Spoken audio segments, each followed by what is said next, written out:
People understandably freaked out a bit when we found out the last episode of the season was going to be named Apart, but the meaning behind the coupling of the Together Apart titles is very healthy. To thrive as a couple, you need to have a balance between what you are together as a unit and also who you are as a person, separate from your partner. Making sure you can survive on your own is not only a precaution in case of a breakup, but also a necessary thing for the relationship to work.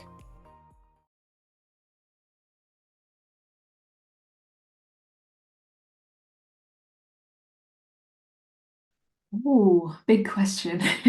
Yeah.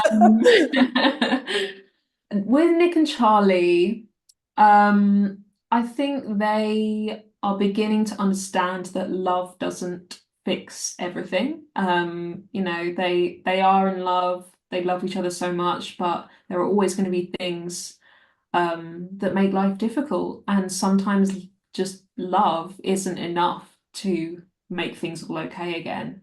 So they're starting to realize that they have to look outwards from their relationship and look to the other people in their life for support as well. This is not what I expected to happen today. Can't believe we waited so long. Do not say it. No. Why? Nick. Why? Nick, no. Love it. Come on. You don't mind I kept my shirt on, do you? Charlie, I loved every second of what just happened. Good. Me too. Although, I feel like we're gonna have to practice a lot. Oh, yeah. Loads of practice. Yeah. Just because I've seen people say it's crazy that he says that, British people say loads instead of lots all the time. I truly don't think Alice wrote it as an innuendo. Not to ruin the joke, you're allowed to find it funny. I just don't believe it was intentional from Alice at all. Kit, on the other hand. It was a long time coming, so... Sorry, this is for Heartstopper. Gone are the days when the Heartstopper cast could be seen incredibly awkward, out of place and underage at Joe Lycett's big pride party in 2022, as people were reading out the filthiest puns people could come up with live on air. Absolutely loads of practice. Do you think it counts as sex if it's just touching? The first time they're intimate, Charlie asked Nick, do you think it counts as sex as if it's just touching? And we don't really have those kind of conversations on TV about defining what sex is. What impact are you hoping that this will have on viewers? I think it's important that people know that intimacy is whatever you want it to be. It's all a construct anyway, so go for it. Yeah. I agree. Sorry, Yeah. I have nothing to add. I think it counts. I think sex can be all sorts of things. Yeah. Funny how this is also kind of a radical thing that Heartstopper is doing by challenging phallocentric and heteronormative definitions of sex as being penetration only. Alice also slipped it into the comic that some queer people don't like doing that at all. Still loads of things we could do. You've been researching, haven't you? You've been on Google. No, of course I haven't been researching. Okay, maybe a little bit. I'm gonna look at your internet history. Absolutely not, Yes. Charlie. Yes, Charlie, I am. seriously. It was so funny when the pages of this scene were being released one per day on Alice's Patreon and people were so concerned about what happened to the laptop that was on the bed. The laptop survived. Also, Alice posted what was in Nick's search history in the 2023 Heartstopper Q&A on Tapas.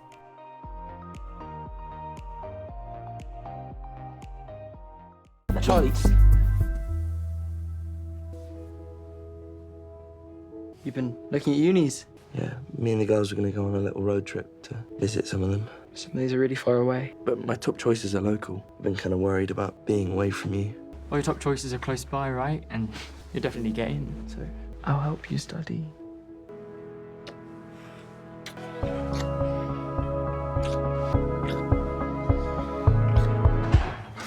They could have just reinserted the Nikki, I'm home. from season 2 here. I know they didn't want to do that, but still. Is that your mum? Oh, yeah, probably. She said she was going to be home around now. Who else would it be? David doesn't live here. Oh my god! Nick, where are my jeans? Where are they? Why are you laughing? It's funny. Where are my jeans? Stressed out about it. Nick's not stressed out about it because he knows his mum's not actually there. You took them off. Help me find them. We also missed out on this awkward moment because of the lack of Sarah.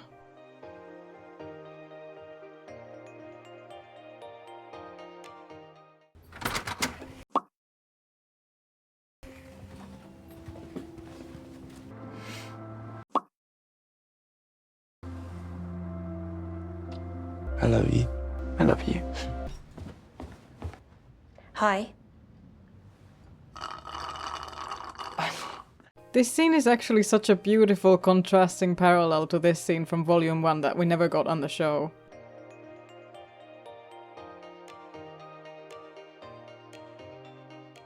Don't look at me like that. You come home in Michael's clothes all the time. That's different.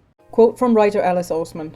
Also, aside from sexuality, I kind of love the are they dating or not vibes of Tori and Michael. Are they dating? Are they friends? They're best friends, but also maybe kiss, or maybe they don't. They're soulmates and eternally bound together, but they don't call each other boyfriend and girlfriend.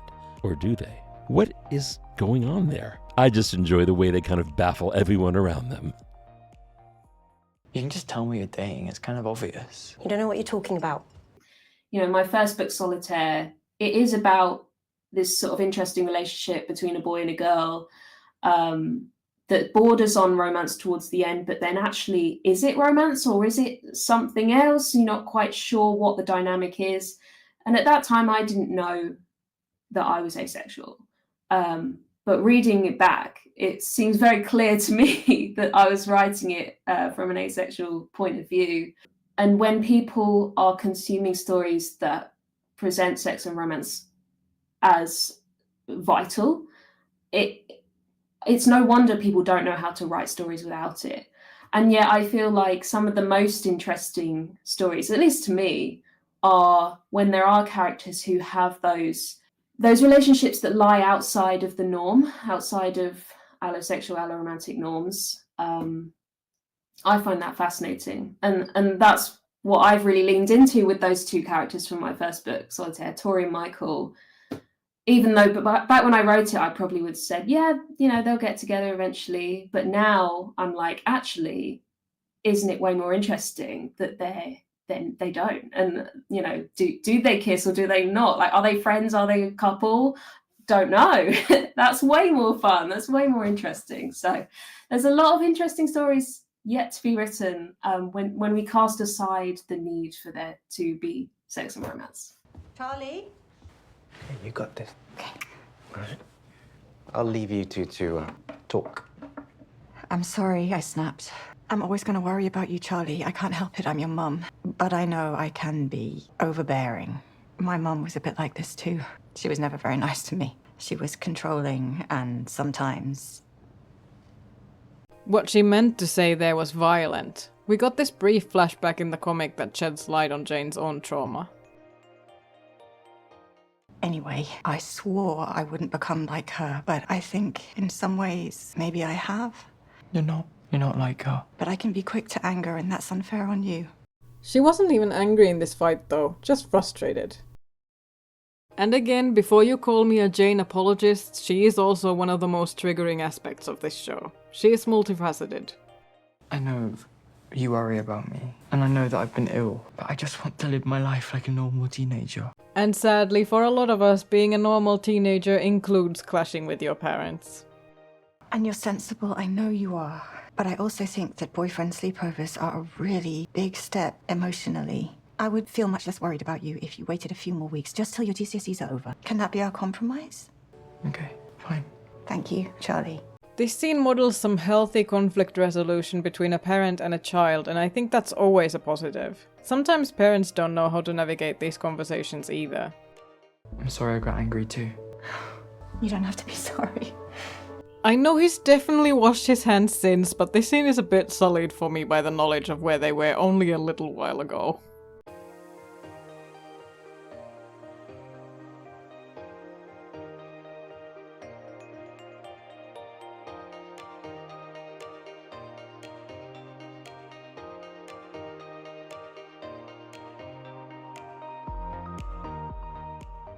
Also, they are allowed to sit where they like, but Nick had to sit next to Ben.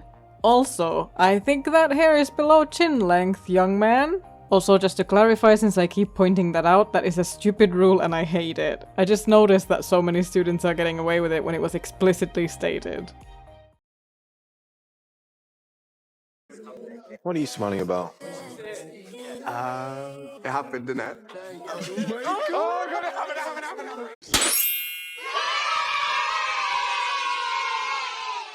one of my favourite memories on set was there's a scene with myself, Joe, and Will, and Joe is telling us some very exciting news, and me and Will were just having a lot of fun trying to throw him off and giving him silly reactions back. So that was a very funny day trying to make Joe laugh. He may have actually meant the scene in episode 6 in Charlie's room, because he's also talked about that in similar terms, but this sounded more like this scene, so I put the clip here. I saw several people being like, why are they on the floor? And it's so obvious to me why. It's so that if someone suddenly opens the door, they don't see everything. They're behind the bed to shield them from view, just in case. Was that really not logical to everyone else?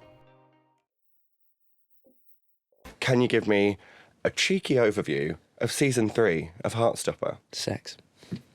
Sex? Just sex and sex and sex. Mm-hmm. Sex is plays a part of it. Plays a big part. Plays a big part. There's some Anything darker else? themes as well. Yeah, there's some. I was going to start with the darker themes, then go to the Well, sex. I but- think you should start on a high note. True. And then... Depends on the sex, but yeah. Yeah. I mean, it's great sex. Really, really good. Immediately, they just become pros. It's just straight off the bat. Yeah. Love that. Yeah, that just felt right for the characters.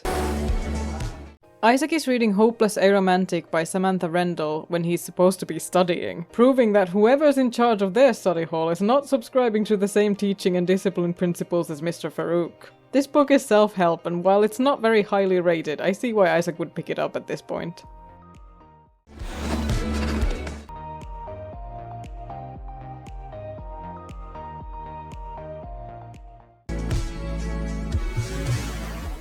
Your exam starts now.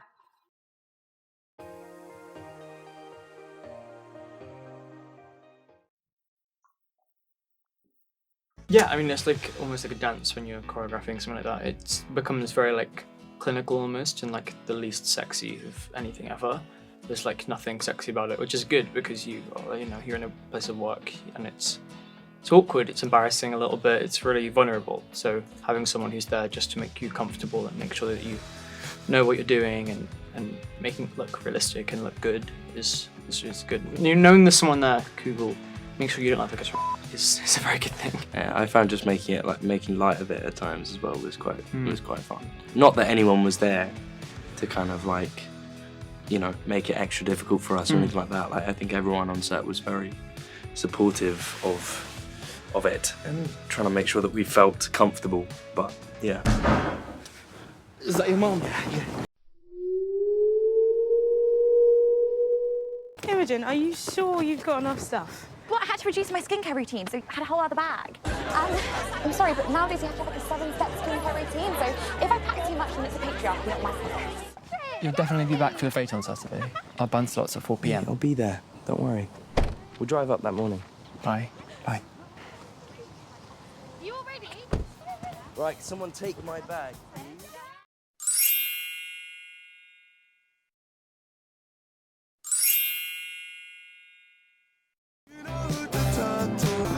It's literally only 15 minutes away from your house.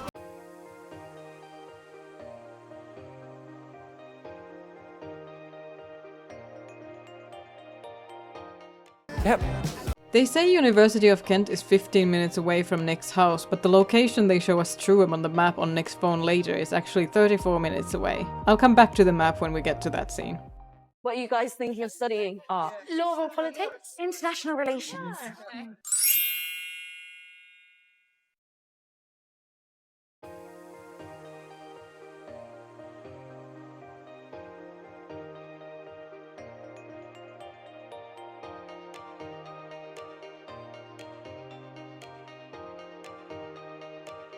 This is one of our accommodation blocks. You want to take a look inside?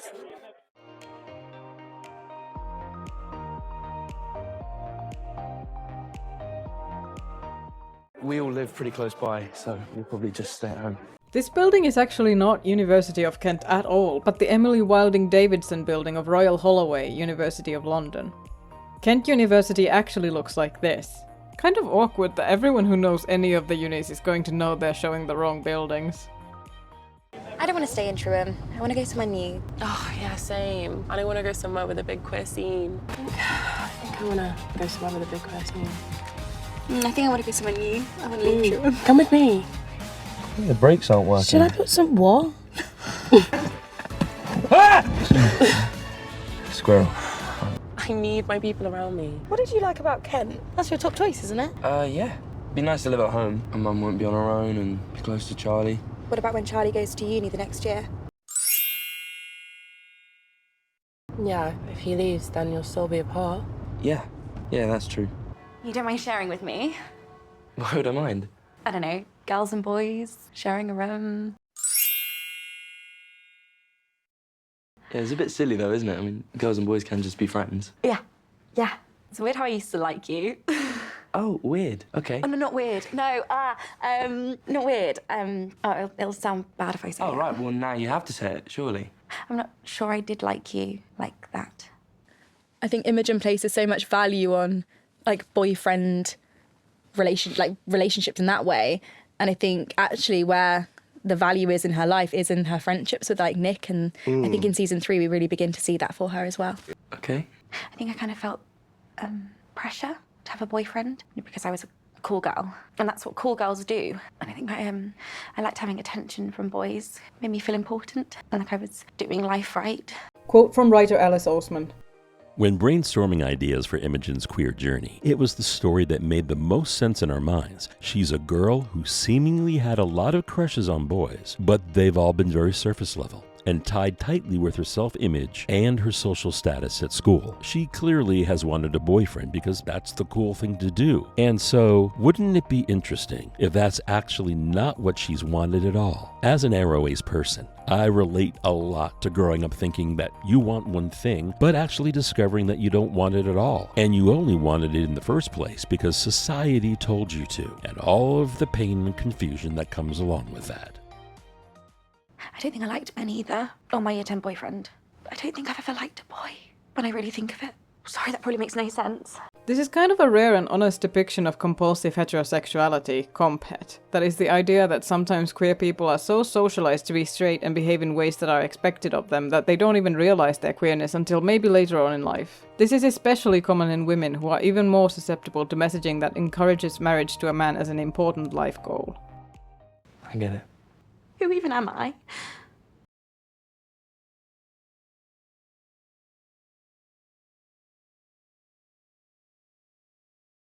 Definitely wasn't always going to be this way. Imogen was introduced in season 1 really just to be part of Nick's story. She was never intended to be a really important character. Like, you know, all stories have to have secondary characters who don't really get their own moment in the spotlight. But I think we all just fell in love with Imogen. And particularly Rhea's interpretation of Imogen. I think she brings so much dynamism and just star power to Imogen and makes her such a lovable and interesting and fascinating character. And so we kept wanting to bring Imogen back and delve more into who she is and understand why she is the way she is and what possibly her future could hold. And so in season 3, we really start to delve into her identity and possibly her queerness. And we get to see her go on a very tumultuous journey in discovering who she is. And a lot of that was with the help of Rhea herself. Rhea had so many thoughts and ideas about what should happen for Imogen this season, and I had a lot of conversations with Rhea in the rehearsal period about like what the story arc should be and what the key beats of that story should be, and so my writing was very, very influenced by those conversations, and it was really fun. I just love Imogen, and I can't wait for everyone to see that story. You're my friend.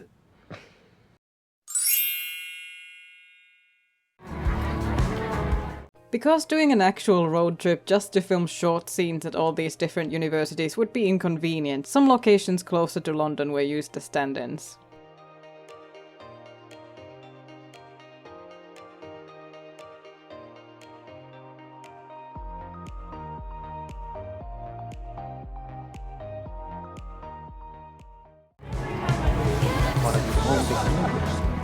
The faraway shot was at Royal Holloway, University of London, where they also shot the Jack Maddox scenes, but this shot from closer to the building is an entirely different location, Stoke Court. So we can say what we do, right? Yeah. Okay, amazing. So, I mean, I have sex for the first time. That's great. That's like, you know, I mean, it may not be appropriate, but it's real and it's just beautiful. It's nice to have that representation of like a trans person being able to have those sorts of relationships. I think it's so important that, you know, growing up, you get to see at least somebody that you can relate to on screen.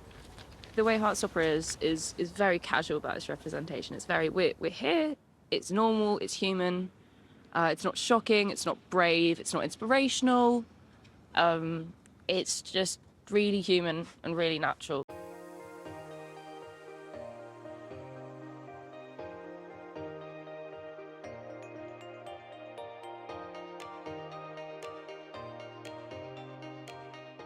This is very Legally Blonde.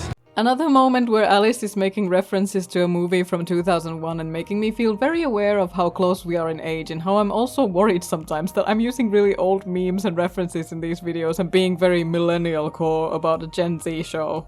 Legally Blonde is a classic that transcends time though. Don't stomp your little last season Prada shoes at me, honey. From last season. Emmett! He's gay! Enrique is gay! Gay men know designers. Straight men don't. Know what? He did leave a shared tape in the pool house one time.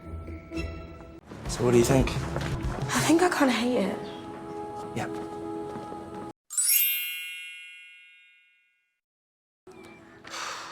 That's it then. I don't want Oxford. I don't want any more academia. Yeah, I was writing all through university, and I went to university mostly because that was what we were told we should do with our lives. I went to a grammar school, and grammar schools often put a lot of academic pressure on their students, and ours particularly did. And it was like, you know, you have to go to university because what else are you going to do? So I went to university and did English literature, but didn't really enjoy it because I'm not an academic at heart. I'm really not, even though I thought I was at the time. So all through university, I was skipping lectures and instead writing my second novel, Radio Silence. And Radio Silence is a book about academic pressure and the idea that you have to go to university. So yeah, it was, if I could go back, I probably wouldn't make the choice to do English literature, at least, but that's how it all worked out.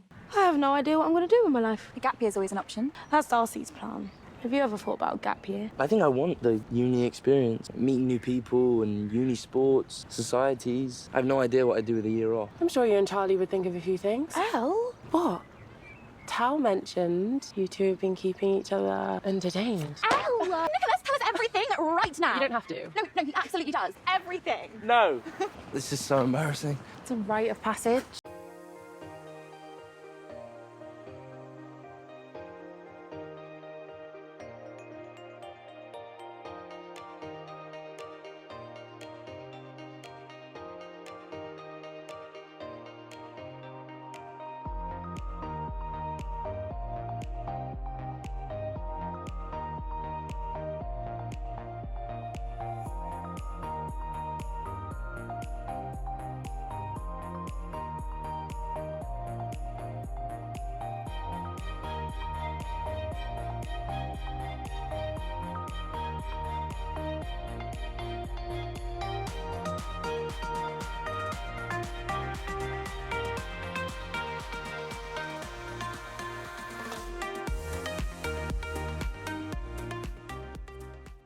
Yeah, again with Elle, there's definitely a lot of development from the beginning. So season one was quite a deliberate reason to put it was quite a bland sort of mustardy school coat at the beginning, kind of not giving away too much personality, trying to blend in a little bit. And then obviously season two, we moved to the Lambert Art School, so meeting all the other characters and experimenting with their art and all the different colours. So I think then at that point there's a confidence building. So I think by the time we get to season 3, there's definitely a real shift in Elle, and having been around all those other students like Felix and Naomi and boost their confidence too, to make them feel comfortable and true to themselves too. And I think it's kind of in the lore of the books, and I think Alice even spoke about that she kind of has made her own clothes and knows how to use a sewing machine and crafting things. So that was something then in the 3rd season when we did the university tours at the end, sort of it's the last episode. We had a lot of pieces that were kind of upcycled, as if Elle had made some of those themselves. Wow. So there was tops we made out of vintage scarves and a men's tie with, pieces added to it. So it was kind of like trying to show like a sustainable teenager upcycling from vintage. That is such a cool thought. Important purchases must be made. Oh my god, there's so much involved. I saw a theory someone had that the reason Imogen says, "Oh my god, there's so much involved," is that Tara explained to her how sex between women works. That's pretty funny, but it would make more sense for it to be a comment about sex between men, because the context of the scene is Nick buying condoms and lube. Yeah, it does look like Nick's planning a foursome from this guy's POV. I hate you guys so much. You'll be thanking us when you and Charlie get. Ow! Studio tour with me, Taosu. Drum for drumming. Oh, I'm so nervous. You'll be fine, Charlie. We'll all be there cheering you on. Charlie wore this jumper all the way back in season 1, episode 6. Oh, what? I just love you. Excuse me. Where's my hug? Excuse me, where's our hug? I see you all the time. Oh, so this is Tara and Darcy. Come here then. Wow. I watch the video you guys made me all the time. Whenever I feel down, I just put it on. Well, I need to make a new one then, because this was not my best work. Why are you being all soppy? I just don't think I tell you enough how important you are to me.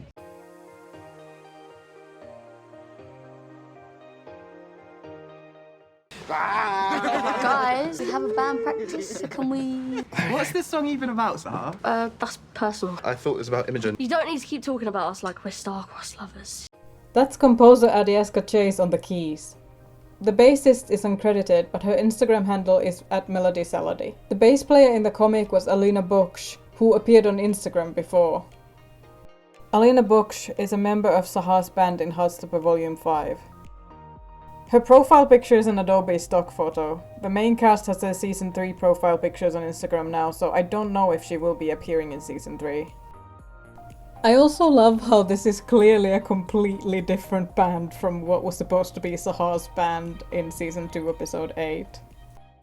Just because we kissed doesn't mean we found the one like you guys have. Definitely about Imogen. Okay, it's about her, but that's not the point. So let's get this show on the road, please. Yeah, I think she felt, they say write what you know, and I think that's exactly what she done. She wrote about the love that she has for someone, but also about, not letting it overpower her and not letting these feelings dominate her life and just getting on with it. So she says, I'm putting up a fight, she's like, okay, I'm gonna live for me now. I've lived for you too long. I've waited for you too long. It's not happening. It's life, baby. Let's live it. Good morning. I can't wait for my exams to be over today, and I can't wait to see you tomorrow. Really nervous about this band performance, so I'm gonna need a good luck hug. And then tomorrow night, I'm staying over at yours tomorrow night, if you want. Anyway, I love you. Bye. Hello everyone, welcome to Leeds University. Hello everyone, welcome to Leeds University. So, I'm going to...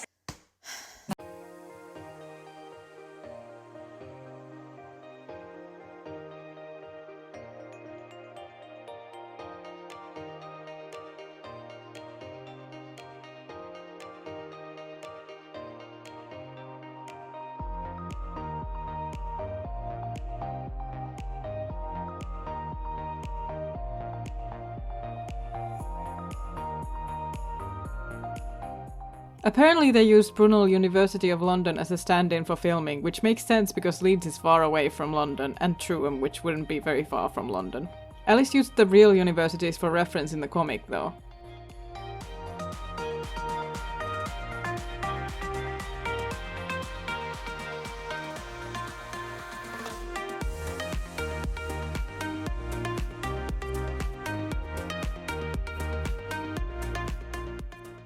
I hate drawing buildings. Just any building is so boring to me to draw. Even when I was doing all the Paris stuff and it was all like nice architecture, very boring to me.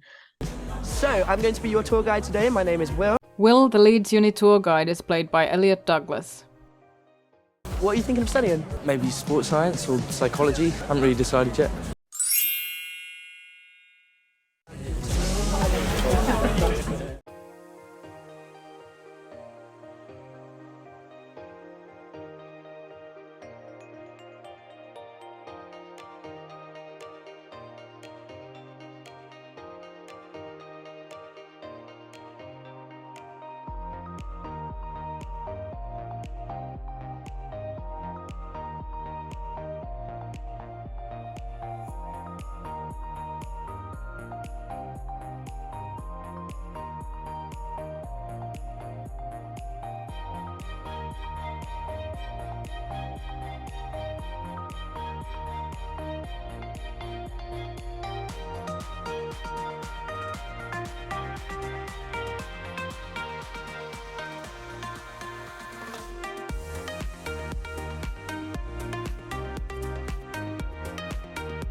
Yeah, we've got our library over there. It's too great. Ah, the colour of the building. What a valid reason to not choose a school. Well, I think he's loving it.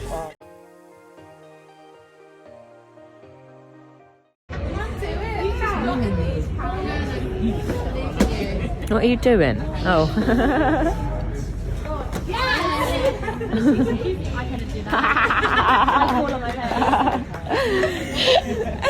Clubs and societies and stuff. These are our main sports facilities. Nick plays rugby. Awesome. Should we go and have a look at the rugby pitch? Would you be looking to carry on with rugby at uni? Yeah, definitely. My partner's actually on one of the teams. Josh! Josh, concentrate! Come on! I guess you could think of all these convenient situations in Heartstopper where they just happen to meet exactly the person who represents what they could be as a kind of meta symbolism for the power of representation in media. You've been much more upbeat these past couple of months. I was gonna ask if maybe we could make our sessions once every other week rather than weekly. I've been feeling okay recently. I mean, obviously I still have bad days, but less often. I'm very glad to hear it, Charlie. Fortnightly it is. Do you think I'll ever get to the point where I don't have any intrusive thoughts or anything? Like, will I ever be free of them? Well, it's not impossible, but you shouldn't feel that any wobbly moments you have are a failure. That's a sucky side effect of mental illness. In a way, it feels like other people are allowed to lose control of themselves sometimes, but if you slip up, it's a whole different caliber of failure and cause for concern. It's good to have self-awareness, but it can also go into murky territory where you're hypersensitive to anything that could potentially be a symptom, which makes you punish yourself for having a bad day. I don't know. That's just normal. Yeah. And I've got people in my life who can help me if things get really bad again. I think I've realised that even though I love Nick, I need other people. My sister, my parents when they're not being annoying, my friends, the therapist. And that doesn't mean our relationship isn't strong. In fact, I think we're stronger now than ever. Quote from writer Alice Oseman. Towards the end of the season, the seesaw goes the other way. Suddenly, it feels like Nick is the one who's starting to struggle a little bit more, while Charlie is doing well. And that's a really interesting flip of the dynamic. Nick has been so helpful and loving and an amazing boyfriend throughout Charlie's journey this season. But Charlie is his own person, and especially now, when he's made so many positive steps in his recovery, he doesn't need Nick there all the time. That's an important thing to see because they are their own people. I'm working on volume 6 now. That's sort of what the next chapter of the story is all about. The boys feeling confident in themselves outside of their relationship and how that will make their relationship strong enough in the long run. I hope you know that I'm going to write that down and read it back to you when you're feeling crap.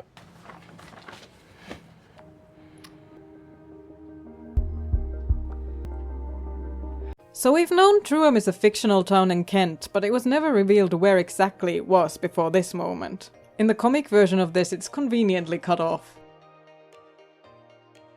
I had to try and trace where they put it on Google Maps based on this image. Turns out this is exactly what you get when you ask for directions from University of Leeds to Kent. It plops you in Maidstone automatically. Funnily enough, it gave me a shorter time estimate, so they added a bit of distance to make more drama. I used an online calculator for cost of driving from Leeds to Maidstone, where this map shows Truham to be, and it's £55 one way, £111 round trip. That is a lot of money for our university students. I've seen a lot of discourse, especially from Americans who are more used to travelling long distances by car, about how this is barely a long distance. People in the UK aren't used to driving such long distances, and doing long distance is so much more than just the travel. I have a lot of thoughts on long distance relationships like this because I've done it more than once with the same person, and with a very similar distance to this. Traveling really takes a chunk out of your weekend, and you won't always be able to schedule a whole weekend for each other. Sometimes you may not see each other for months because it's not viable for a number of potential reasons. Your dynamic together will be different. You'll either be totally separate or essentially living together, and what you can do together while separate is different. Even the way you miss each other may not match. You may miss your partner and feel sad when they leave, and your partner may miss you more the longer it's been since you were together when you've gotten more used to doing your own thing again. But I can tell you there are genuinely good sides to it too, especially if you're an introvert. You get to enjoy your own space and hobbies, and when you visit the other person you can leave your stress and problems at home. I enjoyed being long distance in some ways, especially when it meant I got temporary custody of the PlayStation, and remember those times fondly. So if you're afraid of long distance relationships because you've only heard bad experiences, here's my counter argument. I've done it 3 times, first time for 3 years and then later twice lasting under a year each, and made it through. As long as you have an end goal of being in the same place at some agreed upon deadline that you can look forward to, it can even be nice. And as long as you communicate well, obviously. We didn't get this moment of Charlie testing the waters on a FaceTime call on Nick's last night on the road trip. It would have been a nice moment to have. You really like Leeds? More than Kent? Yeah. Do you want to talk about it? Look, if I move away, it'll hurt Charlie. Oh, Nick, you're a bit of a people pleaser. Oh. No, he needs to hear this. Truth! You're always putting everyone else's feelings above your own. And I know how you feel about long distance. I'm in the same boat. But you have to put yourself first right now. Kid, this season we will see Nick's important decision to go to university far away from his hometown. Yeah. What advice can you give to young people making this choice? I would say you got to do what feels right. That's what I say with most decisions in life. You know, you got to do. I believe in following your gut, and you have to do what feels right for you, what's going to help you in the long run, and what just feels right. You know, believe in or trust your gut to a certain extent. Yeah, and Charlie will support you. He just wants you to be happy. It's not just about him. I'm afraid of being away from him. I don't know who I am without him. Obviously, Nick makes this huge realisation about himself at the end that he doesn't really know himself without Charlie, and maybe it's time to find out who he is. What impact do you think that will have on their relationship going forward into season 4? I think it's a very, very positive thing. I think it's a really good thing. You know, I think that it's really easy to live in this sort of lovely world where, like, you know, it's just you and your partner against the world. But I also think it's really important that these young people, you know, everyone, not just Nick and Charlie, but everyone in the show, kind of learn to love themselves and be able to sort of exist on their own and be content and happy. And it means that when you're with the person that you love, you're extra happy, but you can still love yourself. I think if you can't love yourself, then you're not ready to love everyone else. Yeah.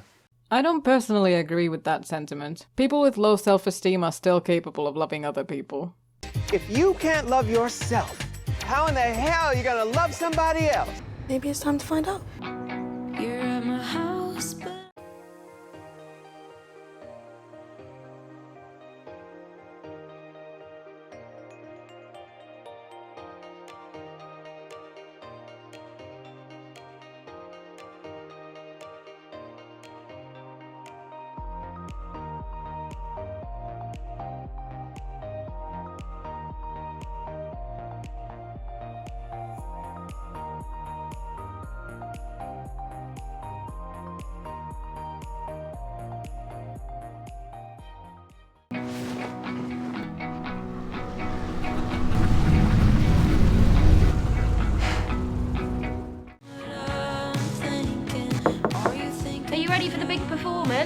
We're leaving in a minute.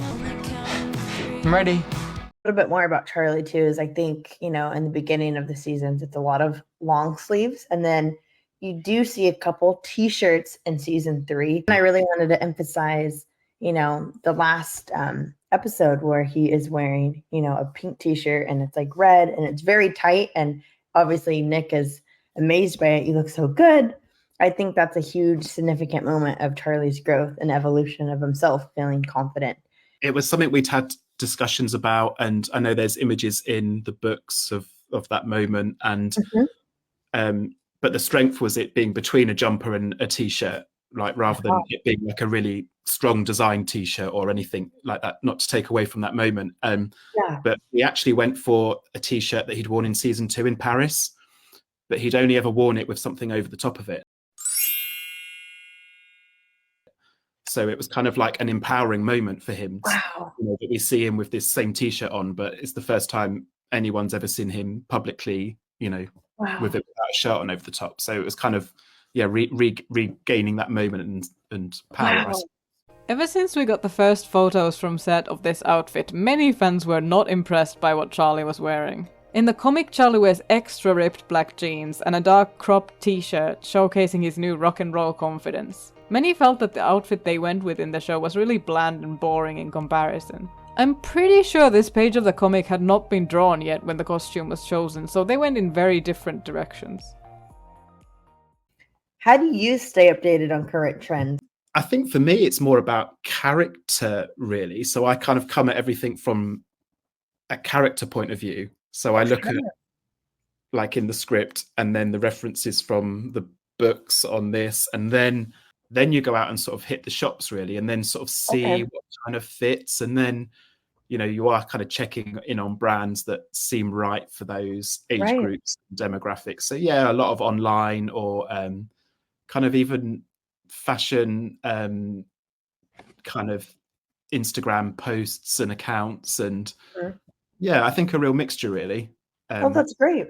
But definitely, I think like it's a character thing more from me as a starting point than style necessarily, and then that kind of evolves throughout the fitting process. I think the most important aspect is that it's kind of just got to feel right, and I think sometimes it's kind of like not noticing the costume means you've done it right. Do you know what I mean? If it's kind of like glaringly wrong, you'll watch something, you'll go, oh, why are they wearing that? And I'm sure there's fans somewhere who don't like all of my choices, but those things happen. Everyone's got different opinions, but I think you kind of need generally for it to feel like it fits with the character, so that it doesn't feel jarring. I think that's the most important thing.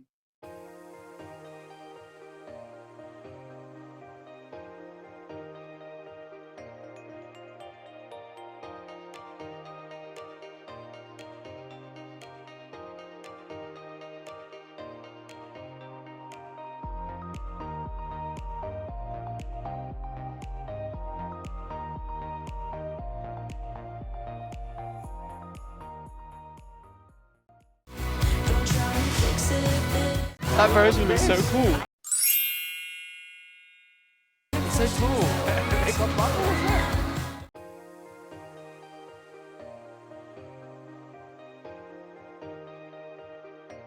Are you going to go on the show? Yeah. It's just always exciting, because when you're the costume designer, you don't necessarily always get up to the set. You try to get there to establish a new costume, but sometimes you're away, you're fitting people, or you're running around the shops trying to get stuff for whatever's coming up next in the schedule. So it's always really amazing to like in season 3 we had the fun fair, so to get on set and see that, and it's always that's great. Lots of lovely moments really in Heartstopper. Darcy's visible binder in the pictures from the pre-release was a bit of a spoiler confirmation that we were getting non-binary Darcy this season. In this particular case, the show impacted the comic, and Darcy has now also come out as non-binary in what will be Heartstopper Volume 6, the story that is currently ongoing in the webcomic. Action! The positive reaction from season 2 has really boosted all of our confidence. I can't wait for you guys to see. For this current season, was there a scene or a moment where you had some stress or anxiety around, you wanted it to be absolutely perfect, there was kind of that build up, and then you shot it and we're like, oh my gosh, we did it? I mean, the Fate was another one where I was like, how are we going to do this? Like, it's a huge summer fair, and with all the rides, and I was like, okay, this is how are we going to make this look real? How is it going to be as magical as it is in the comics? But the art department, I feel so grateful for our art department. I think they're so incredible. To do what they do on the budget that we have is like amazing, I think.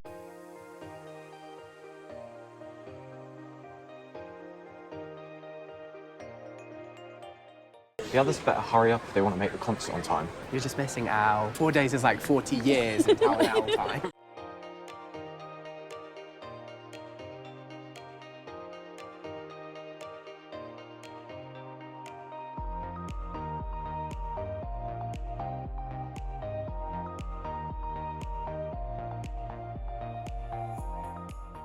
Okay, firstly, secondly, I'm actually fine about it. I don't need to be with Elle every single second of every single day. Wow. I'm a grown man. Not quite, but you have shown tremendous improvement.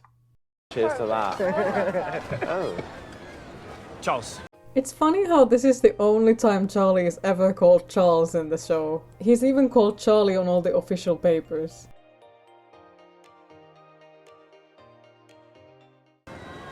Hey, Michael. I first met some of the crew at the chemistry read, obviously, and they were amazing. Like, I've never done this before, but when I went into the room, I gave them all hugs. Like, I gave the exec a hug, and I gave Alice a hug, and I gave the director a hug.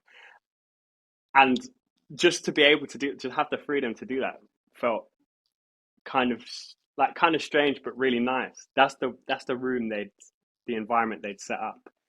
So that immediately off the bat made me feel amazing. But then my first day on set, which is kind of like one of the last scenes in the show for me,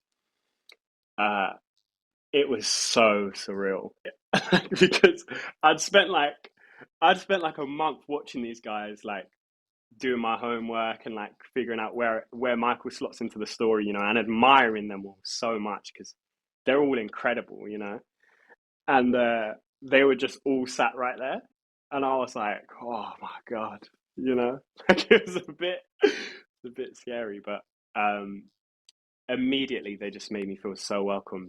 They were like, you know, we're so happy to have you, we're so happy to have Michael. They told me how embraced I'm going to be by the fan base and what to look forward to, you know, and any sort of feelings of apprehension were completely dispelled by them. They really helped make me feel part of the family. I think Tori's with my parents. She's not. She's avoiding me. I'm proper happy with it, you know. Yeah. And the fans seem to like it, and I guess that's all you can really ask for. Everyone knows how big the show is, you know, and how like incredible you guys are. And like from watching it loads, like when I first saw Joe and Kit and Will and Toby and all those guys, I was kind of like, whoa, like, because I've been watching you. But me and Jenny like met. Didn't we meet like the week before or something at Deer? What, is that at Deer England, the press night? Yeah. It was only like a brief, but we had loads of mutual friends as well. Yeah, but it was you know, like when you meet someone like briefly, but it's like I like them. We had a couple of days with the rest of the gang. Yeah, with the other guys. Oh yeah, there is that. There is a. Yeah, they're like fairgroundy. Yeah. Oh, why? Well, I may have posed the question about us being boyfriend and girlfriend. I assumed you already were. Well, what does boyfriend and girlfriend mean anyway? I thought I might stay over tonight. Why? Because we're girlfriend-boyfriend. To do what? I'm actually not sure. They're just words we made up to label common experiences in relationships. They shouldn't matter.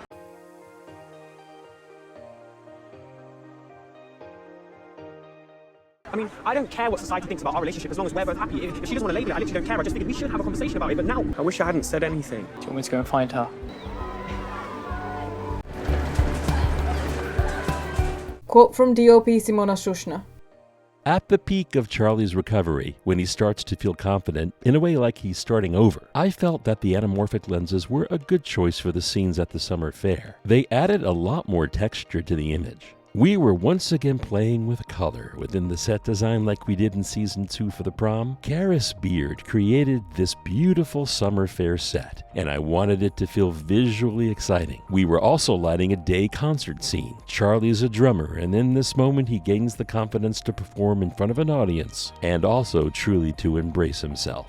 Generally, the set was rich in color, lighting, and texture. We see it during the day and also at night when the lighting of the fair is heightened. The anamorphic lenses help capture that energy, and I wanted to make those scenes feel different, but in a subtle way. This was the motivation to move away from spherical lenses for that part of the season. The G series were easy to work with and didn't have a very heavy anamorphic look. They blend well with the H series. Oh, at the summer fete, there was oh no, this was me and Rhea actually. You were doing a scene. Rhea and I, there was a giant chess set, and it was freezing cold, and we weren't needed for the scene, so we were like just messing around with all the summer fete stuff, you know, and we were playing like a giant chessboard. It was kind of like a scene out of Harry Potter.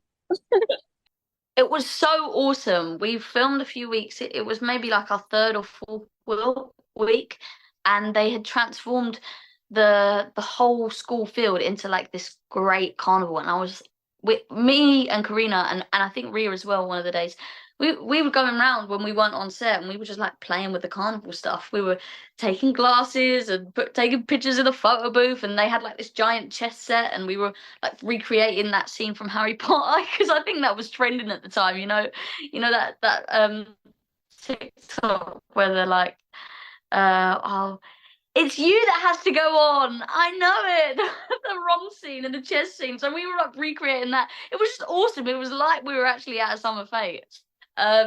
So I had an amazing time doing that. And then my nan and granddad were able to come on one of the days that we were filming there, and they had a lovely time. I showed them around the makeup trailer and introduced them to everyone, and you know, they stayed for the whole day. They got to be there while I did the singing. They loved it. They absolutely loved it. So that was a really special moment filming.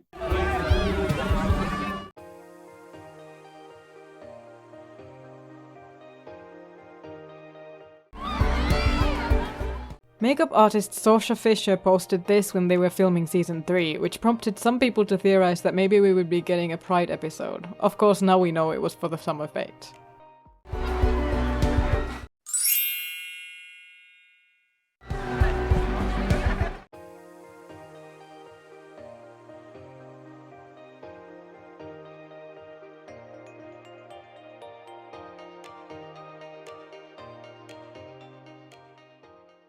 Michael's looking for you. I really enjoy, on a completely not as deep note, the way you waved at him. Like, it's one of my favourite things. Every time it happens, I'm like, there it is. Oh, where are we going? This season, we get to see a little bit more of Tori and how what Charlie has been going through has affected her. And she also makes a new friend.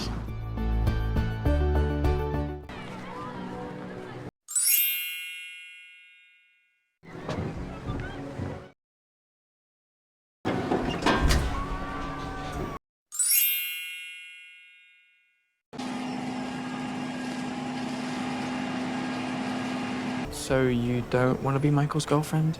What does girlfriend even mean? You're having a weird amount of trouble with labels for a straight couple.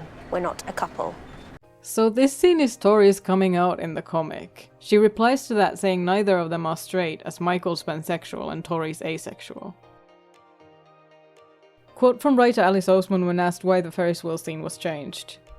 I've been asked this a lot. I felt that to include that moment in the Ferris wheel scene would feel extremely rushed and out of nowhere, given that there'd been no build-up to that realization for her at all in the show. We can get away with that kind of storytelling in the comics, because the comics are so short, condensed in comparison, and very Nick and Charlie focused. Moments with the other characters have to be brief and to the point. But in the show, the secondary characters need more complex journeys with proper build-up, or they feel flat. Tori being ace is so important to me that it's essential that I do her journey justice. So I decided to save it for season 4, if we get a 4th season. In which case, we'd be able to reach that point for her with an understanding of how she has come to that conclusion and what she's been through to get there. A big part of that, in my opinion, is seeing a little more of what her relationship with Michael is like. Another thing we simply didn't have enough room for in season 3. Honestly, I personally felt I would rather risk it and wait for season 4 and do it properly, rather than rush half-assed by tacking it on the end of season 3.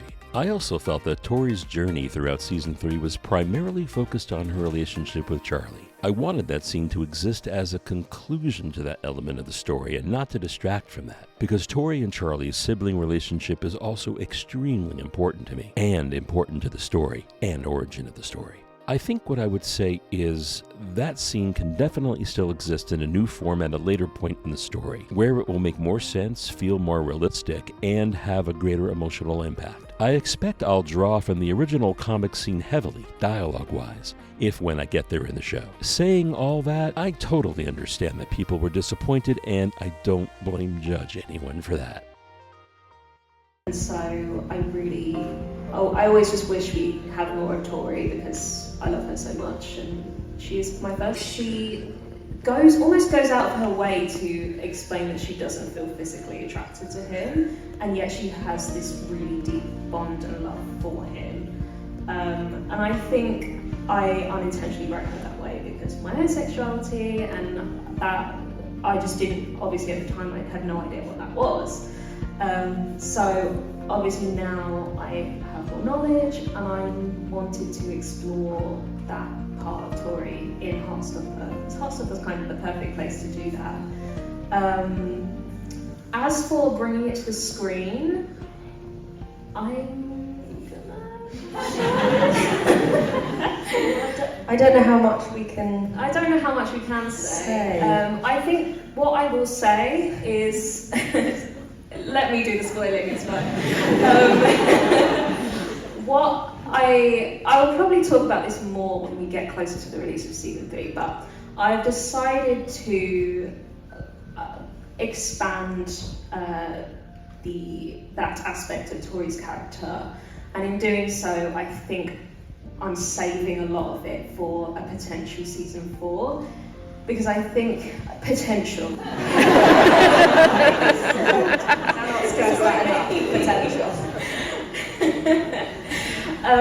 I think the way it's done in Volume 5 of Heartstopper is it's just the one scene. It's very quick. There's not a lot there story-wise, and I think, although I do love it in Heartstopper, I think there's a way to do it in the show where it's a more stretched out, more complex, more interesting story. And so that storyline has changed a little bit from what it is in the comic. And fingers crossed we get to continue that story in season 4. Yeah, because I remember, I hope this isn't a spoiler, but I think originally there was the plan to maybe keep to the way that the comics are. And then I noticed the scripts had changed a bit, and I remember you saying what you just said to me, which obviously I'm very excited at the possibility of doing that version of things if we're lucky enough to get to. But definitely because I've read the comics and knew that might be on the cards further down the line, throughout this season I had it in the back of my mind, not that she's already arrived at that realisation, but that the realisation might be starting to sort of trickle in. And definitely within that relationship that forms between Tori and Michael, separate from the character journey, I definitely tried to make that sort of the nature of that relationship, even if just in my head. Through. I think I'm really excited. Like, I really hope we get season 4 because we've set up so much, and to see that explored in a more complex way would be really exciting. Well, he really likes you.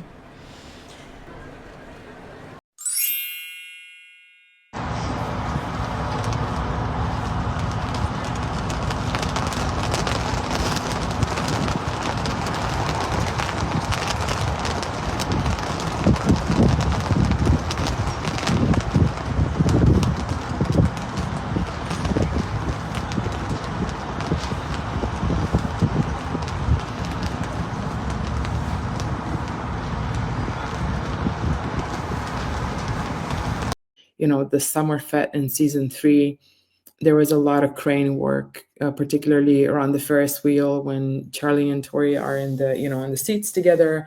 We had this, 45-foot Scorpio techno crane where we were able to put the camera very, very high and really follow their conversation, again, without interrupting the scene, even though the scene got edited later with close-ups and the medium shot. We wanted to, let the actors do their thing. And the camera was really following the movement of the Ferris wheel, again, which the scale is big. So those are the technical aspects of achieving those shots that we don't really talk about that often. I can't even imagine trying to track a Ferris wheel like trying to film. We had a very good so operator. hard. He was great. So yeah, you need, besides having a very specific vision on what you want to achieve, you need also a great crew that, first of all, gets you and is there to support you. And that's the brilliant thing about Heartstopper. We did really gather some amazing people, behind camera. And I feel like you can really feel that in the TV show. There was a lot of, warmth and sense of community between us as the crew. And I think that, speaks volumes. Yes, I'm aware. Did you get to go on the Ferris wheel? No, I'm scared of heights, so there's no way I'd be doing that. But they actually shot the scene in the show with Joe and Jenny as Charlie and Tori on the Ferris wheel, and I remember watching them do it, and I thought it was awesome. They were actually up there doing that. It was crazy. And how do you feel? I don't ever feel anything. Tori as well as a... Tori, actually, Yeah, no, Tori's a great, yeah. But again, could anyone especially as well this as season. Jenny. Jenny gets her moment this season. We have some great scenes together, and she's just, I think Jenny's an incredible actress. So That's not true. You feel so much, just trapped inside.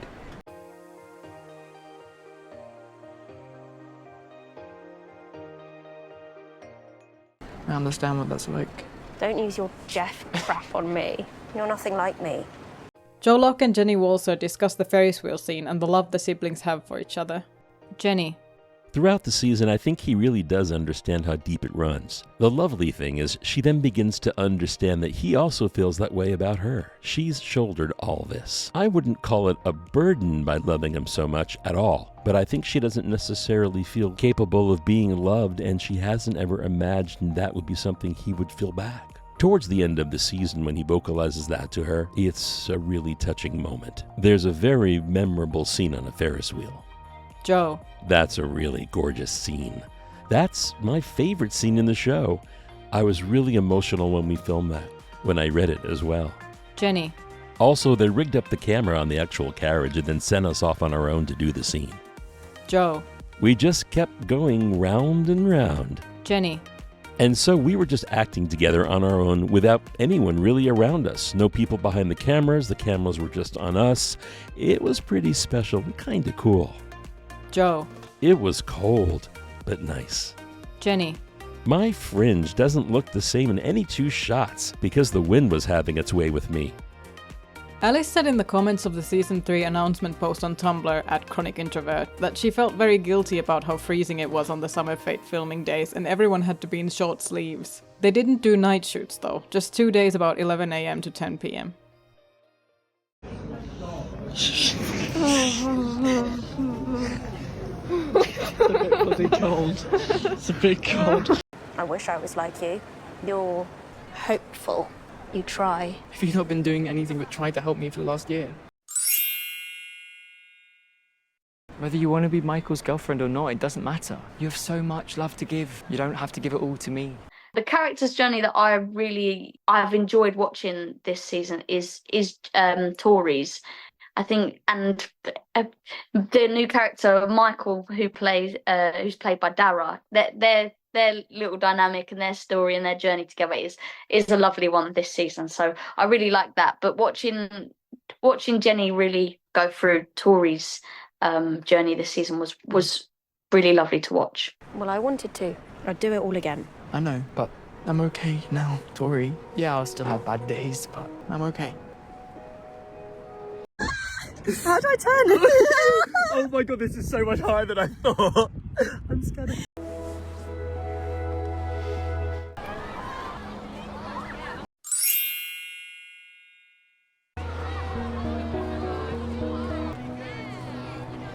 with Michael this season, I think he's the device for Tori. I think he kind of, when he's introduced to the story, he kind of makes Tori sort of question things and sort of maybe soften and discover who she is as a person. And I think Michael's a big part of that. And I think he's the perfect person for that, you know, because I think he's quite secure in his position in the world. I think, anyway, a bit, as much as you can be at 19.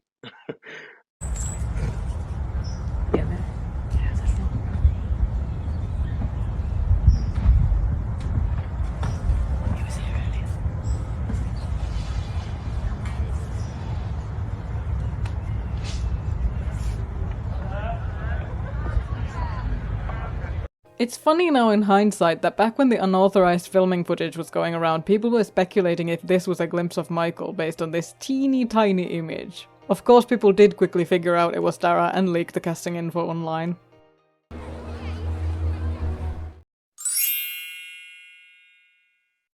This is so bad. What's our ETA? 4:15. We're gonna miss the band. Charlie needs me there.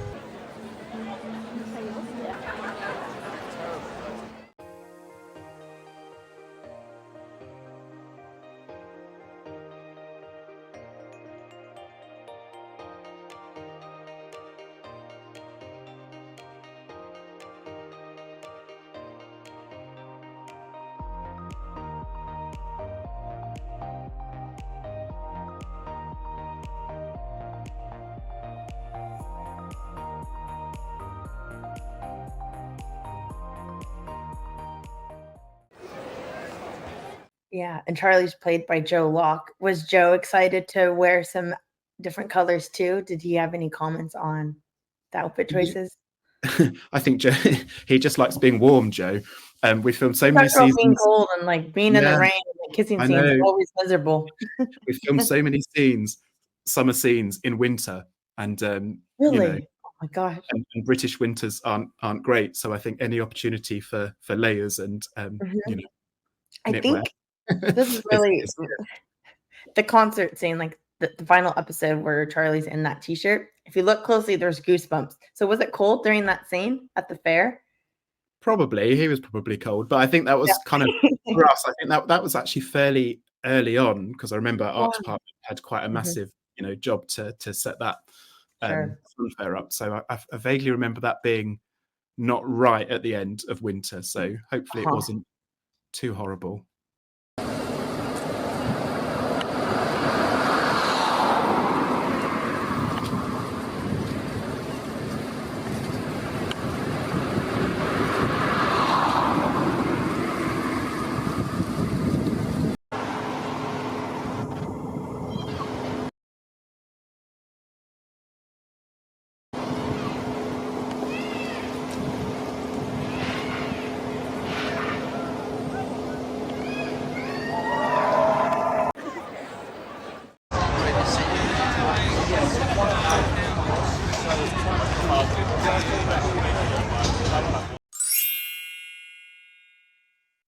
I'm going at the speed limit.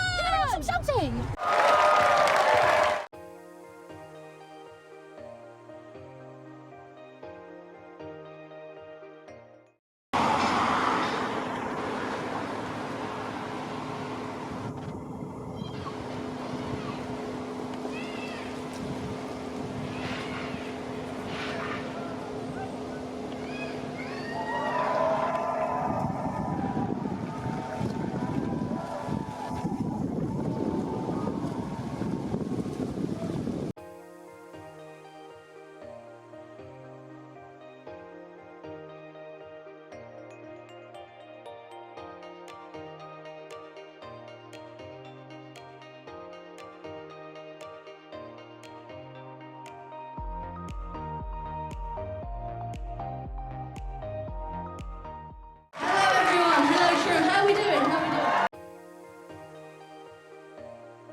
Charlie! Stop embarrassing me in front of my friends, Mom. We are Queer Intentions, just in case you don't know. Alice wasn't originally sure if she wanted to keep the band's name as Queer Intentions, but never did end up changing it.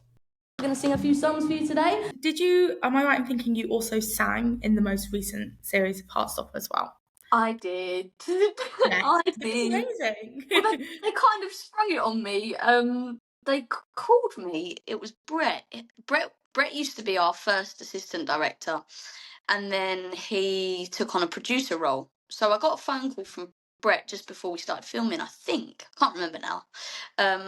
And he said, "So, Layla, we have got this in mind for you, and it's totally fine if you don't want to do it." Or I can't really remember what he said, but he said it'd be really great if you will do it. And I was like, well, I like a challenge, but I thought to myself, well, I can't sing. But they did. They got me singing lessons, and they got me in the studio with Addie, who does all the composing and everything for Heartstopper, and we made C'est la Vie. And now we're on Spotify, baby. Are you ready to rock? I'll tidy up my life. I've saved all talk about the other music in the show for the Season 3 Music Deep Dive series coming after this main series, but I have to include stuff about this particular song in the main video because it's part of the plot. I will go more into depth about lyrics and such in the music episode though.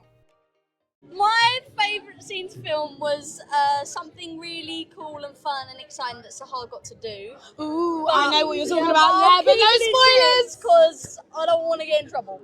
My favourite season to film was actually season 3 because I got to try out a new skill. Ooh. And we got to go to really fun places that you'll see soon. And if you read the comics, you'll know what happens. Yeah. I'm not saying nothing. I'd second that though. I'd say season 3 because there's a lot more group stuff and we get to see everyone all the time. Yeah, and we had a lot of fun filming because we were always, most of the time, together. Yeah. Yeah. I don't take French, but I know that's wrong. Alright, I don't take French either. C'est la vie. I'm putting up a fight.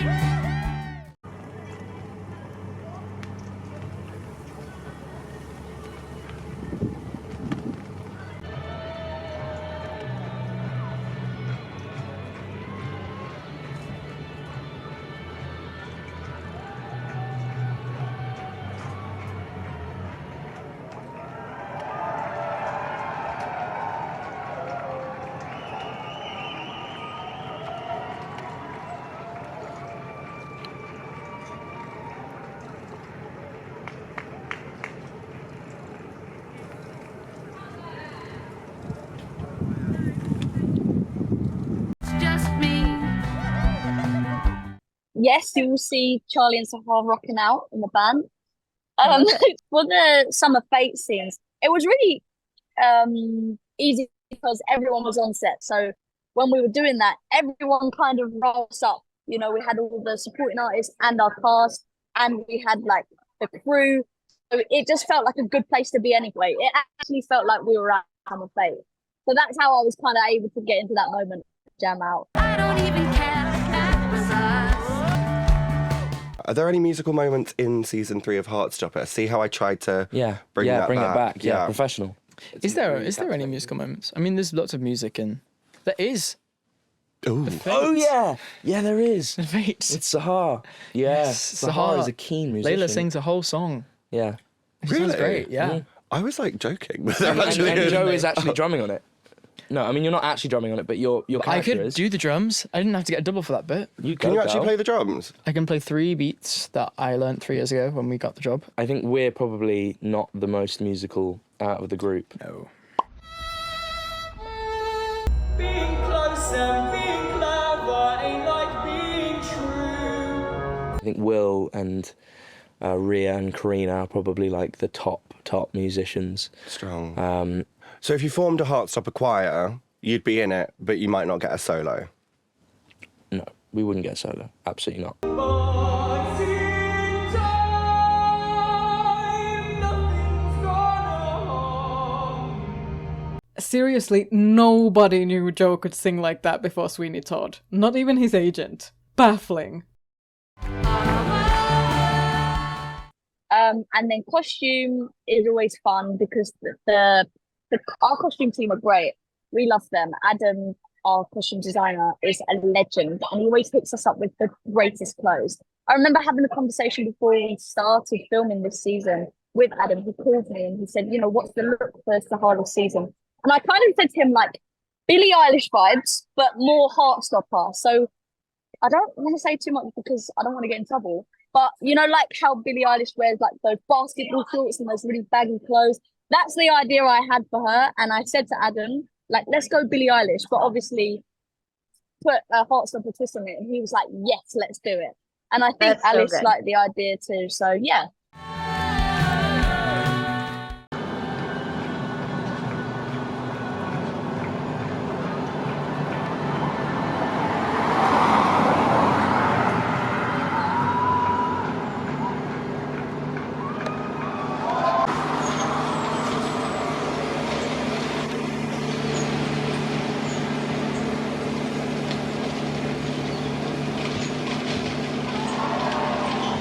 They pull you left, they pull you right. Make sure you do get out of your comfort zone because it's important. Otherwise, you're not going to grow. Yeah. But yeah, singing was really scary, and I almost didn't want to do it, and I was stressed the whole way through.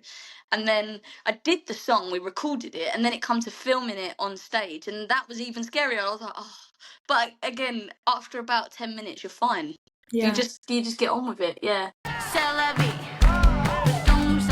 Did you sing it? Like, did you have to sing it live while you were? No. So you just- yeah, I mean, Okay. I was, but the mic wasn't on. Yeah. Okay. So I was miming it, but we recorded it live in a studio to hear how Yeah. it would come out because they needed to edit it and make sure it sounded right.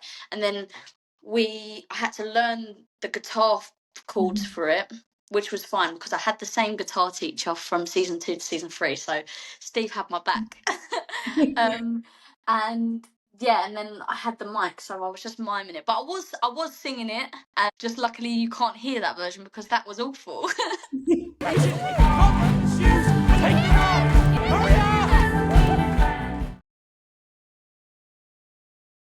So many favorites. I feel like I really love how the fate turned out in episode 8. The sort of fairground sequence. I was really unsure how they were going to replicate that for screen because obviously it's a huge set, really big challenge for production, very expensive, lots of things for the art department to do.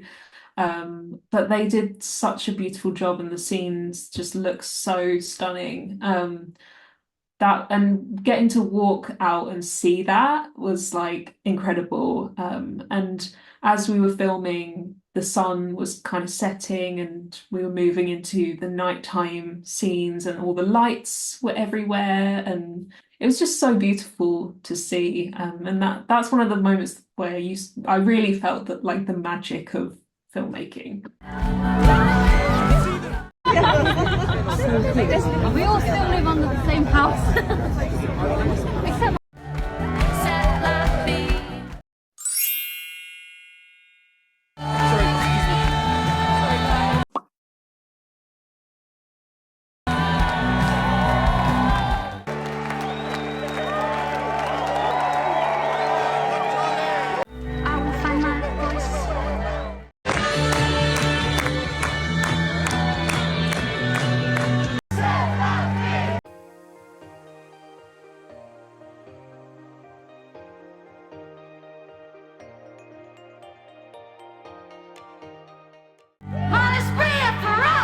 This is going to sound awful, but once we'd recorded the song and then a few weeks go by and then we were filming the actual scene for it, I'd forgotten the lyrics and I was singing the song from season 2 that Baby Queen does for the prom. Yeah, because I sing that all the time. That's in my head all the time.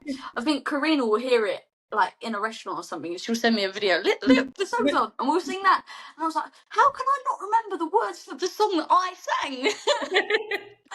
I mean, I know them now, but yeah. Do we think she has any idea this song is about her? I vote no.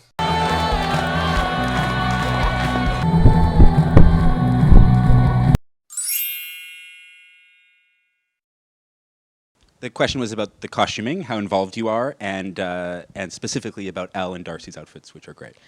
Me and Patrick are incredibly annoying to our costume designer. We're like constantly wandering into the costume department to express our opinions about what everyone's wearing. There's a WhatsApp as well. There's a WhatsApp. Yeah, where we get all the costume fitting pictures. Yeah. And so the cast are also really annoyed by our kind of like complete like, no, that's not right. We need more. And they pull funny faces in the pictures. Like they do. Yeah. We have a lot of input in the costume. Like I think the costuming in Heartstopper is so specific. Like it's such a specific vibe. And we're trying to capture like a sort of youthfulness while it not being like Disney Channel kind of vibes, which can be really difficult to achieve, to be honest. So I always want to see what the characters are going to be wearing before they're on set, which can be really complicated because there's a lot of scenes in Heartstopper. Like, I love their costumes so much. I think Elle, her style is very like boho chic, kind of like very vintagey. I think our costume designer Adam does a lot of thrifting and like vintage shopping for Elle. And Darcy, we had a lot of conversations about like the evolution of Darcy's wardrobe in line with Darcy's kind of non-binary journey, and seeing more sort of androgynous and like masculine style evolving. those two characters especially, I think the actors have really influenced the direction of the style too, which is really fun. By the third season, I'm sometimes like, that's a Elle/Yaz outfit that Elle's wearing, because there's like a little bit of Yaz's style, which is really fun.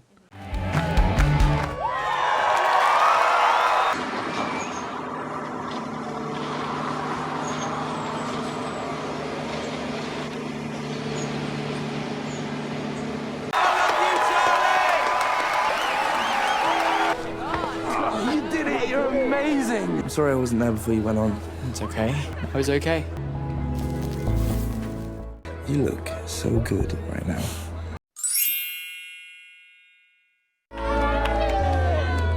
You sure you're gonna try that?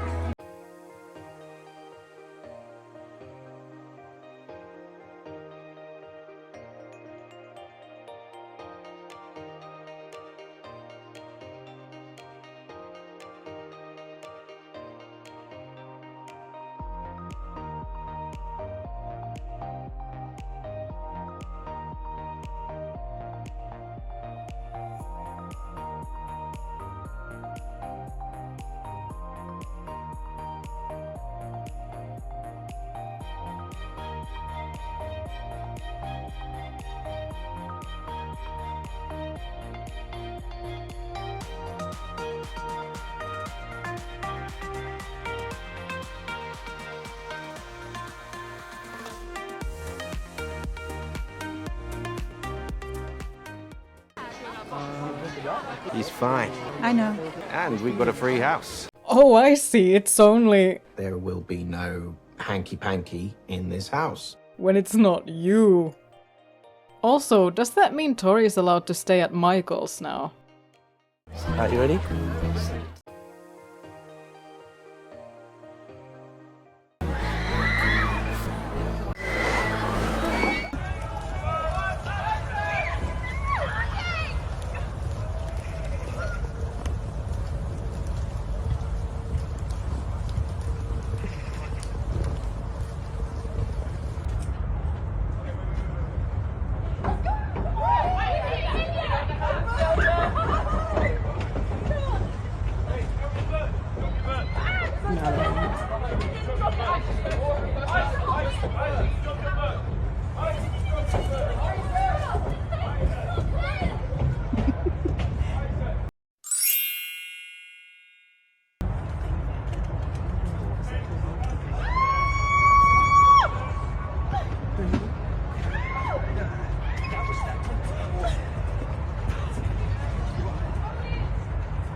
Was it raining when you went on the Helter Skelter?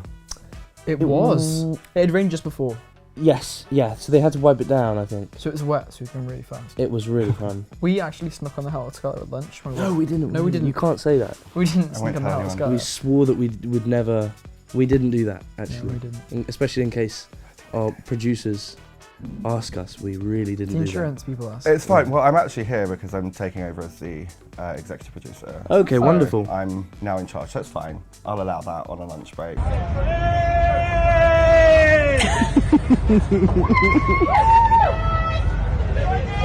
in my life.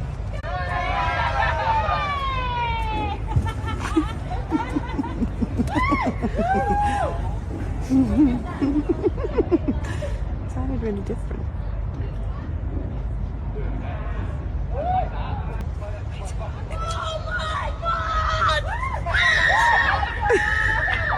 Is this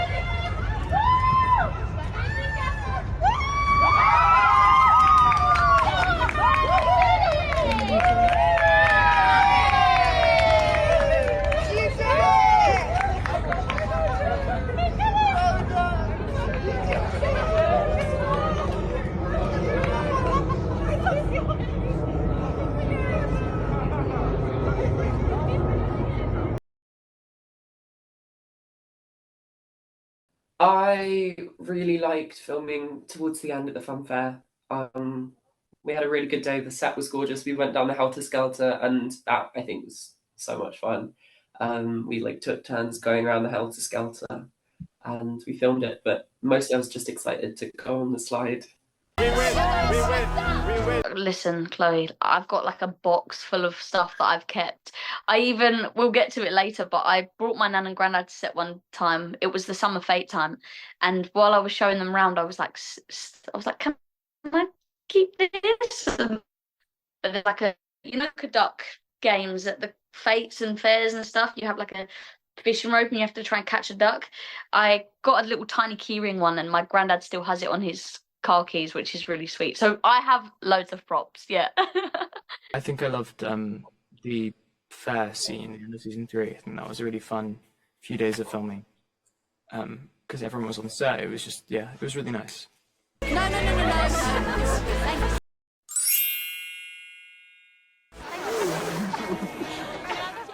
Tao is beginning to figure out what he loves to do and what his hobbies are. He's finding a passion for something that he begins to really love, and he does it to bring joy to people and to cheer up the other characters in the show.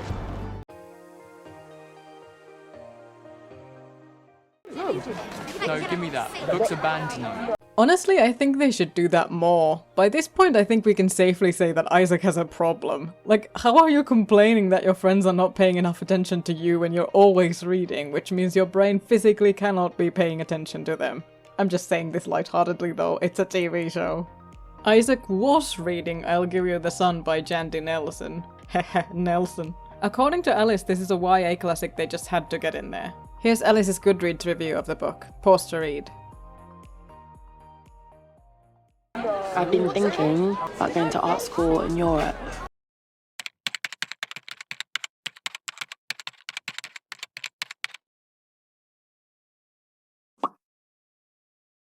Like Paris or Berlin or something. Wow, that's so cool. This is absolutely massive character growth from the Tal that we met in season 1. I need to find a job though, because my mum's not going to pay for international travel. I mean, she doesn't even pay for my bus fare to school, so yeah. I think out of all the seasons, this is the season where they mature. From episode 1 to episode 8, you see a big level up in their maturity, which is it's been really fun to play, because it's just great to see these characters grow up. You spoke about watching them grow up, but how old were you both when you started filming Heartstopper? You were 17. I think I was 17. And I was 18 when I got the role. Yeah. Yeah. 18. So yeah. now I'm 20, and it's like 3 years of being with Will. And I think that was also another thing. Sorry that I said that. So but a travesty. In a nice way. In an amazing way. In a way that, you know, like any situation, you're with your partner for 3 years in that sense, your work colleague, and you learn the ins and outs of each other's acting. You kind of like, you know what's going to happen. You kind of read each other's minds in the scene. And I think as we've gotten onto more and more seasons, we just kind of like me and Will, I think there is this sort of like understanding of, so to say, actually we know exactly the way that Tao and Elle would sort of handle that scene and handle the movements and handle like the eyes. And I just think it's a maturity. And I think for most of us, for me anyway, I didn't film anything before Heartstopper. This is my first ever job, so I came on to Heartstopper kind of just seeking for like sort of like a lesson on acting in a way. It was like it was a way for me to learn. It was a way for me to sort of examine people and how they act, and it's an amazing experience. And I think the best training personally for me has been actually being on a set and being able to work with the likes of Will and all the other guys.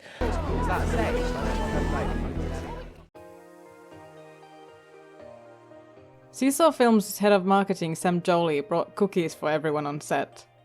Really good. Well, all the stars are eating leaves. Get yours from Sam Jolly on Instagram. Seesaw. She made my heart stop. Too much.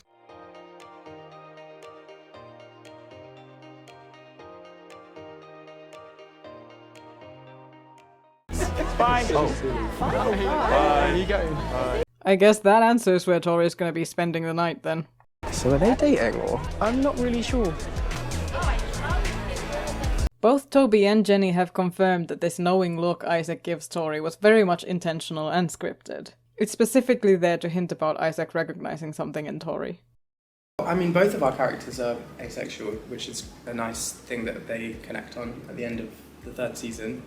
But I guess there was pressure because I wanted to get it right. I wanted to make sure I was doing justice to this thing that isn't seen on TV very often. And I think Isaac talks about it in a way that is sometimes quite helpful in explaining it to people that maybe don't know what it's about. So that was also a nice thing to spread the word a bit. So yeah, it felt like I felt pressure, but it was also like a nice responsibility, like I'm happy to do this thing for this group of people. I'm just such a nice guy. Yeah. Angel. Famous, you said. Yeah. All right, what's the scene, Kit? Okay, I'll give you the answer. Yeah. This is episode 8, so Nick and Charlie have started to get a bit more steamy. We're about to rehearse, but I'll tell you what, we are about to have a great time. The tension is high, it's like sexual tension, love, we're all there. Wait, oh, yeah. This is content right here.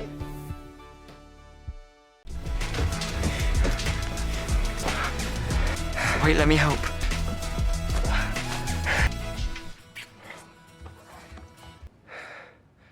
Take mine off, please. But the circular theme of this season is, I think, Charlie's mental health. And for me, it's kind of, there's a sort of circular moment where, you know, in episode 1, Charlie can't take his shirt off at the beach, and then at the end of episode 8, he's finally able to take his shirt off in front of Nick, and that's like kind of closing that storyline in a way. Yeah. You sure? Yeah.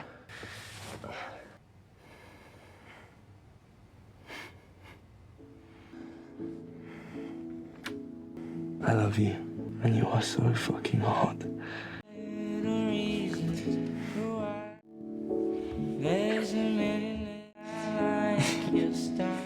I've also left a wig hair in this bed. In the bed? Yeah. And then we'll find that on our next sex scene, I'm sure. We will. Well, I thought... I did just hear that, that's fine.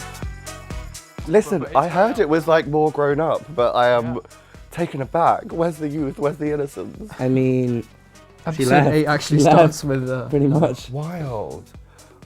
Nick's still got a Game Boy in the corner of the room. We turn the Game Boy around. Sure, you can use that. I always get the question, why are there random socks around? Oh, there's a sock in there, there's a sock on the floor over there. What's Nick doing with his socks? I think you had the answer to that. I've got to say, the answer's there. We don't need to explain. We know. We know what. Thanks, Netflix. Thanks for watching, everyone. Watch Heartstopper Season 3. What's it like kissing your friend on camera?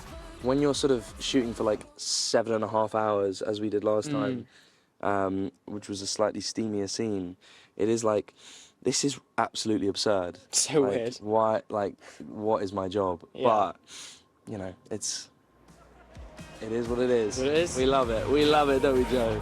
We love it. What did you guys enjoy the most of doing this season, as you guys have been together for 3 seasons? Like, what's the part you enjoy the most? The sex scenes. No, I really just enjoy being with all these wonderful people that I have kind of grown up with in a sense, and it's a really nice group. Yeah, feel very deeply connected with, and just love them. You know, I think it's a really wonderful thing. So do I. Yeah, I mean, when I'm looking at references, like I try to be very careful how much I'm looking at films, and that was an exception because I felt like blue is the warmest color was like beautifully captured. You know, like the intimacy and the closeness between the main characters was like very beautifully created. You know, with a camera, and that was just for me as a kind of tone and kind of visual reference, but I didn't really think, oh, they've done it like that and I'm going to do it like this. It was just, you know, something that inspires me and raises questions that are, you know, like I'm applying those ideas and questions to the script that I'm working with. But I'm always very mindful of looking at other people's work and trying to take it like in a very literal reference, because you know, without realizing you might end up like copying somebody's work, and I really don't like that, particularly because every script is different, the actors are different, the situations are different. But I felt like that film was beautifully achieved when it came to like, you know, how free the whole, you know, like the actors movement was and how spontaneous the scenes felt, and I really liked that. So it was maybe like the spirit of the camera work that I sort of embraced from that film. And generally I like to look at stills. I find stills, again, like very character focused, because often I'm looking at portraits or documentary photography that involves people in real situations, and that's to me like more inspiring than particularly like looking at like certain films or like very specific scenes from other filmmakers' work. I was very surprised that Simona used blue as the warmest color for inspiration for intimacy scenes, because that film is infamous for the controversy surrounding the very long graphic sex scenes filmed in notoriously bad conditions that left the actors feeling exploited and violated. I feel like this movie is such a notorious example of how you should not do sex scenes. Yes, please.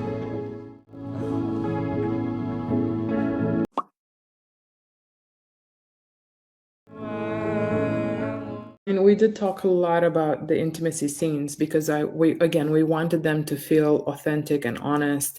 We didn't want to, you know, hide things or like not really show nudity. And I think we found the right balance, particularly because, again, the characters are very young. So you have to be mindful of that.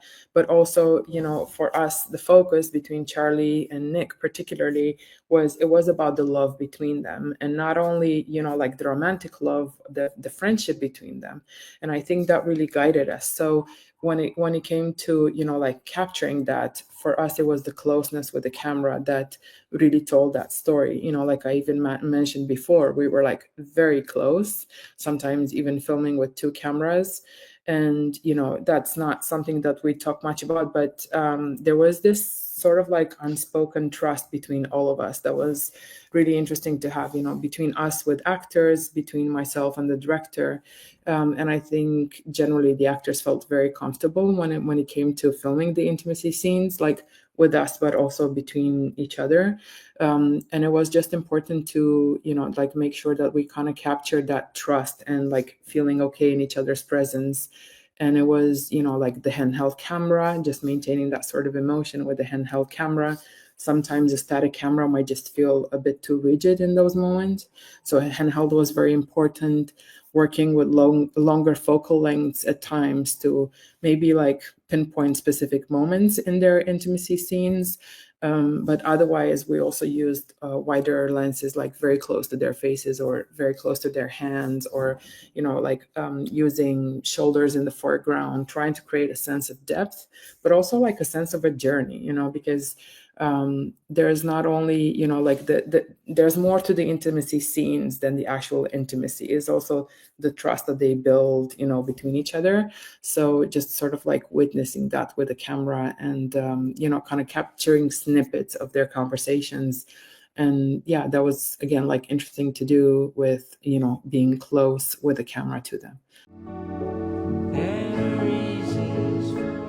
I guess like when it came to the lighting side of it, we didn't want to make it very dark, but we wanted to maintain that balance between, just creating something that feels a little bit more moody.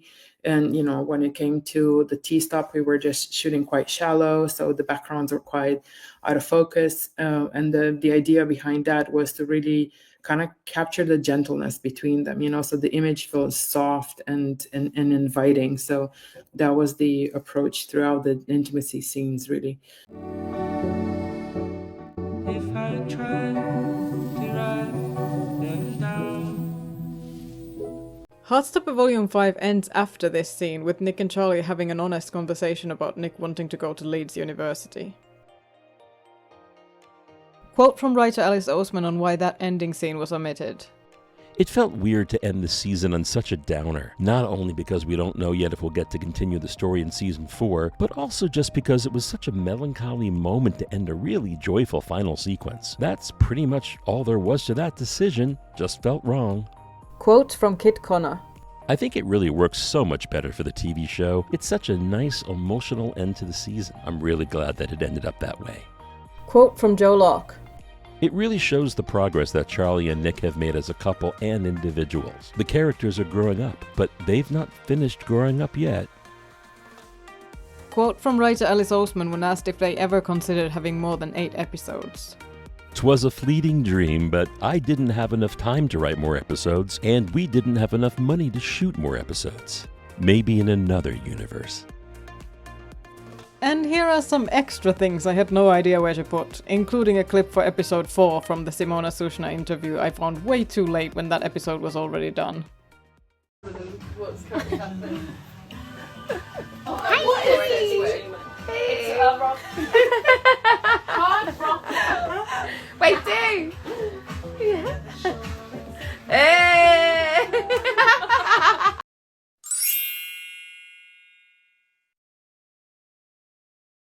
There's very specific shots. For instance, in Season 3, there's a moment between Nick and Charlie. They're in the art room. They're in the corner on the floor. I've been so horrible to you and everyone else. I hate feeling like this.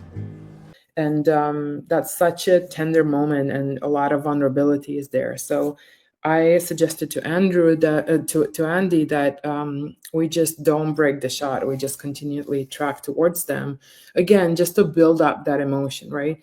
And I wanted, again, a very wide lens, but I didn't want the lens to get tighter as I'm like getting closer to them. So I used the zoom lens to try to maintain like a very similar size frame as I'm getting closer to them with the camera. So the camera was on track, the camera was on Steadicam, and we were able to also zoom at the same time to make sure that we maintained that wide perspective, even though the camera was traveling and getting closer to them.